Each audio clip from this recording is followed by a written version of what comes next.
Hello friends, जय हिंद। तो आज मैं आपको कराऊंगा एडवांटेजेस ऑफ अकाउंटिंग। मैंने आपको कराए थे पहले objective of accounting. Objective of accounting में आपको बताया था कि हम अकाउंटिंग क्यों करते हैं, कि हमें अकाउंटिंग करने की ज़रूरत क्यों पड़ी, अकाउंटिंग से हम क्या क्या करते हैं, जिसमें मैंने आपको कई सारे पॉइंट लिखवाए थे। अब बात आती है एडवांटेजेस ऑफ अकाउंटिंग। एडवांटेजेस का मतलब कि हम अकाउंटिंग कर रहे हैं। आप सोचिए कि हम अकाउंटिंग कर रहे हैं तो हम उसके क्या एडवांटेज ले सकते हैं। जैसे कि मैं आपको एक बात बताता हूँ। आपकी ये बुक है, ठीक है। आप इस बुक को पढ़ रहे हो तो इसका कोई ना कोई एडवांटेज होगा, कोई ना कोई फायदा होगा। ऐसे ही हम अकाउंटिंग के एडवांटेजेस के बारे में पता लगाएंगे कि अकाउंटिंग के एडवांटेज क्या क्या हैं। तो पहला अकाउंटिंग का एडवांटेज है जो कि आपने ऑब्जेक्टिव पढ़े थे, उन्हीं में से दो चार हमारे एडवांटेज ही बन जाते हैं। पहला है assistance to management in decision. Assistance मतलब भी हेल्प करना होता है, कि असिस्टेंस करती है अकाउंटिंग। अकाउंटिंग मदद करती है किसको? मैनेजमेंट को। मैनेजमेंट आपको मैंने बताया था कौन होता है। मैनेजमेंट वही जो कि हमारे बिजनेस को जितने लोग भी चला रहे हैं, डिसीजन लेते हैं, वो सब लोग मैनेजमेंट का हिस्सा होते हैं। तो उन्हें वो हेल्प करती है, अकाउंटिंग हेल्प करती है किस चीज़ में? डिसीजन मेकिंग में, फैसले लेने में मदद करती है कि हमको पैसा कितना लगाना है, कितना नहीं लगाना है। उसमें हमारी क्या मदद करती है? ये अकाउंटिंग मदद करती है। कौन मदद करता है? अकाउंटिंग मदद करती है। तो पहला हमारा एडवांटेज क्या हुआ अकाउंटिंग का? Assistance to management in decision. दूसरे की बात आती है determining profit and loss of business. आपने ऑब्जेक्ट भी पढ़ा था, ऑब्जेक्ट में ही पढ़ा था कि हम अकाउंटिंग का ऑब्जेक्ट क्या समझते थे उस पहले लेक्चर में, कि अकाउंटिंग जो है वो प्रॉफिट और लॉस को निकालने के काम आती है। ऐसे ही उसका एडवांटेज भी वही बन जाता है कि प्रॉफिट और लॉस निकालने के लिए बिजनेस का कौन काम आता है? हमारे अकाउंटिंग काम आती है। इसलिए एडवांटेज में ये भी आ जाता है। समझ गए मेरी बात को? प्रॉफिट लॉस कैसे?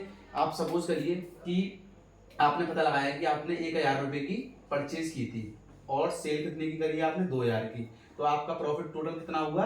1,000 रुपए का। तो ये आपने किसकी मदद से निकाला? अकाउंटिंग की मदद से। तो ये किस चीज में हेल्प करती है हमें? हमारा प्रॉफिट या लॉस हुआ है वो चीज निकालने के लिए। अब दूसरी बात, determining the financial position of the business. अब मैंने आपको फाइनेंशियल पोजीशन भी बताई थी, आपको मैंने फाइनेंशियल पोजीशन क्या होती है, तो उस चीज में भी हमें हेल्प करती है कौन? अकाउंटिंग हेल्प करती है। आप मेरे पिछले लेक्चर में देख सकते हो, मैंने आपको फाइनेंशियल पोजीशन क्या होती है वो भी समझाया था। फाइनेंशियल पोजीशन वो कि हमारे बिजनेस के पास कितना पैसा है, कितनी कितनी उसकी नेटवर्थ है, कितना उसके पास प्रॉपर्टी है, कितनी उसकी संपत्ति है, उसको हम क्या बोलते हैं? Financial position. उसको एक शब्द और बताया था मैंने आपको, एक वर्ड बताया था, उसको हम नेट वर्थ भी बोलते हैं। क्या बोलते हैं? नेट वर्थ भी बोलते हैं। तो determining the financial position of business, business की फाइनेंशियल पोजीशन पता करने के लिए काम आती है हमारी अकाउंटिंग। अब एक बात बताइए आप मुझे, आप सारे की सारी रिकॉर्डिंग करते थे किताब के अंदर, करते थे रिकॉर्डिंग, लाखों एंट्री होती थी। भाई रिकॉर्डिंग क्यों करते थे आप? क्योंकि आप इतनी चीज़ें याद तो रख नहीं सकते हो। तो एक तरीके से ये एक एडवांटेज में हमारा काम आएगा कि हम क्या कर सकते हैं? Replace memory. रिप्लेस मेमोरी मतलब कि आपको याद करने की जरूरत नहीं है कि आपने कितना बिजनेस में लेन देन किया, क्या किया, उस चीज को याद करने की जरूरत नहीं है। तो आप क्या कर सकते हो? एक एडवांटेज की रिप्लेस मेमोरी। हमारी मेमोरी जो हम याद नहीं कर सकते उसको मदद करती है कि हम उसको रिकॉर्ड कर सकें। रिकॉर्ड किस में कर सकते हैं हम? उसमें अकाउंटिंग में आपने रिकॉर्ड बताया था मैंने आपको। रिकॉर्डिंग कौन सी बुक थी? वो बुक थी जर्नल, JOURNAL, जर्नल। ठीक है, मेरी बात समझ में आई आप लोगों को? पहला क्या था? असिस्टेंस करती है मैनेजमेंट को इन डिसीजन मेकिंग में, डिटरमाइन करती है profit and loss of business को, determine financial position of business, और रिप्लेस करती है मेमोरी को। अब तीसरा आता है, अच्छा एक बात बताइए आप मुझे, मैं आपसे तीसरा जो चौथा पॉइंट है उसमें एक चीज पूछता हूँ आपसे। सपोज कीजिए आप बोल रहे हो कि मेरे को, मतलब मेरे बिजनेस को साहब 10 करोड़ रुपए का फायदा हुआ है। अब इस बात को कौन मानना है? 10 करोड़ का फायदा हुआ है। अभी किसी ने बोल दिया था झूठ बोल रहा है, ये 10 करोड़ का फायदा हो नहीं सकता इसको। तो आप क्या करोगे? आप अपनी अकाउंटिंग जो आपने करी है, आपने चीजें रिकॉर्ड करी हैं, उनको क्या दिखा दोगे? निकाल करके, ये देखो साहब हमें प्रॉफिट ऐसे ऐसे हुआ है। तो एक तरीके से वो एविडेंस के काम भी आती है। आप उसको एविडेंस के तौर पर भी यूज कर सकते हो। कभी आपके खिलाफ किसी ने केस कर दिया कि साहब ये झूठ बोलते हैं कि इसके बिजनेस में फायदा हुआ है और लोगों से पैसा ले लेते हैं, बट नहीं, आप क्या करना, लो सर हमारे पास सारे के सारे प्रूफ हैं, एविडेंस हैं। देखिए हम रिकॉर्डिंग भी करते हैं, क्लासिफाइंग भी करते हैं और अपने बिजनेस के बारे में सब कुछ लिखते भी हैं, देख लीजिए। तो एविडेंस के बारे में भी, एविडेंस के लिए भी काम आती है हमारी ये कौन, एविडेंस के लिए काम आती है हमारी क्या, अकाउंटिंग। तो अकाउंटिंग का एक और आपको एडवांटेज पता चलेगा कि एविडेंस की तरह इसको यूज कर सकते हैं हम कहीं भी। अब फैसिलिटेट लोन। अच्छा एक बात बताइए, आपने खुला बिजनेस, आपने देखा होगा बिजनेस में, बिजनेस के अंदर आपने बहुत चीज़ें देखी होंगी। जैसे कि मैं आपको एक एग्जांपल देता हूँ। सपोज करिए आप कोई बिजनेस खोल रहे हो 10 करोड़ रुपए का, 10 करोड़ रुपए का आपने बिजनेस खोला, आपके पास 60-70 करोड़ रुपए हैं बिजनेस में लगाने को, सॉरी 10 करोड़ का बिजनेस खोला है, आपके पास 6-7 करोड़ रुपए हैं। 10 करोड़ का आपने बिजनेस खोला, आपके पास 6-7 करोड़ रुपए हैं लगाने को। बाकी का पैसे का अरेंजमेंट कहाँ से करोगे? आप जाओगे बैंक के पास लोन लेने के लिए। किस लिए जाओगे? लोन लेने के लिए। अब लोन लेने के लिए गए हो आप, तो आपको बैंक लोन देगी किस ब्याज पर? कि आपका बिजनेस वाकई में चलेगा या चलता है, या आपका बिजनेस बहुत अच्छा करता है।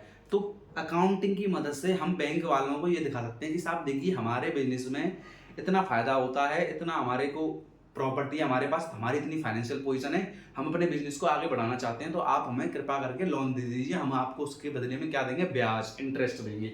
तो किस लिए काम आती है वो? लोन लेने के काम में आती है अकाउंटिंग। तो एडवांटेज ऑफ अकाउंटिंग क्या होगा? Facilitating of loan. अब लास्ट क्या है? फैसिलिट सेटलमेंट ऑफ टैक्स। अब एक बात बताइए, आपके पापा या आप या आपके घर में कोई भी जो कोई भी कमाता है, वो अपनी इनकम के ऊपर टैक्स देता है गवर्नमेंट को, सरकार को देता ही नहीं देता। अब जब आपका इतना बड़ा बिजनेस है, पैसा कमा रहे हो, सब कर रहे हो, तो सरकार क्या आप चुप बैठेगी? नहीं, वो आपसे क्या लेगी? टैक्स लेगी। तो किस ब्याज पर टैक्स लेगी? कि आपके वो अकाउंट को चेक करेगी कि आपके अकाउंट में कितना लॉस है, कितना प्रॉफिट है। उसी ब्याज पर गवर्नमेंट क्या करती है? गवर्नमेंट आपका क्या निकालती है? टैक्स निकालती है कि आपको इतना टैक्स भरना है। तो ये सारी चीजें आपने समझी होंगी कि एडवांटेज अकाउंटिंग के वही हैं सब जो आपने ऑब्जेक्टिव में पढ़े थे। ठीक है, मेरी बात समझ में आई आप लोगों को? अब ये देखिए कि पहला क्या था? Assistance to management in decision making. दूसरा प्रॉफिट और लॉस पता करने के लिए। तीसरा फाइनेंशियल पोजीशन पर हम उससे पता कर सकते हैं। चौथा आपकी मेमोरी को रिप्लेस करती है, वो एविडेंस की तरह यूज कर सकते हो उसको, लोन लेने के लिए यूज कर सकते हो उसको, और टैक्स निकालने के लिए काम आता है हमारा अकाउंटिंग। ये आपने अकाउंटिंग के एडवांटेज पढ़े।